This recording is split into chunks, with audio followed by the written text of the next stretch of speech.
Meanwhile, rights groups and activists have called for the immediate release and safe return of two Kenyan human rights defenders, Bob Njagi and Oyoo, who were abducted on Wednesday last week in Kampala, Uganda.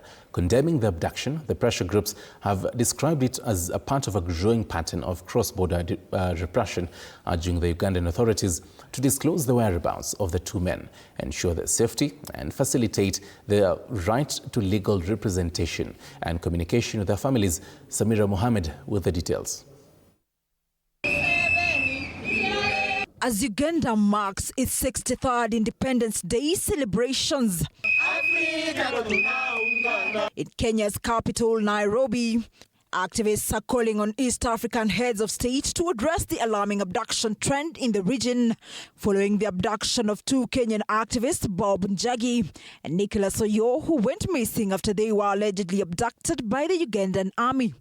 Kongamano la Mapinduzi condemns in the strongest terms of the abduction of our comrades, Bob Njagi and Oyoo of the Free Kenya movement, who were forcefully taken while attending the campaign of Honorable Bobi Wine in Uganda. An abduction which led activists and human rights organizations marched to the Ugandan High Commission in Kenya, calling for the immediate release and safe return of the two Kenyan human rights defenders. We demand, 1, the immediate and unconditional release of comrades Bob Njagi and Oyoo. An official explanation from the Ugandan government on why Kenyan citizens were abducted on Ugandan soil. We remind President Yoweri Museveni and his regime, the era of fear is over. Sure.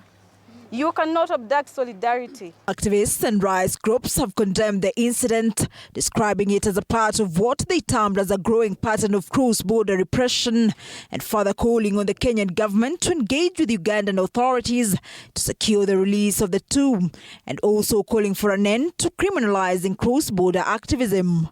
We demand intervention by the government of Kenya to protect its citizens and hold the Museveni regime accountable. We demand urgent attention from the East African community, African Union, the international human rights bodies to investigate and address this abuse of power.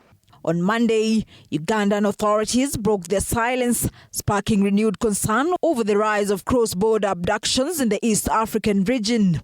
The Ugandan police spokesperson Kituma Rusoke, while addressing journalists, denied that the missing individuals were in police custody. According to records compiled by human rights organizations, there has been a growing number of reported abductions and enforced disappearances of activists, journalists and opposition members in Kenya, Uganda and Tanzania between the year 2024 and 2025. Samira Mohammed for TV 47.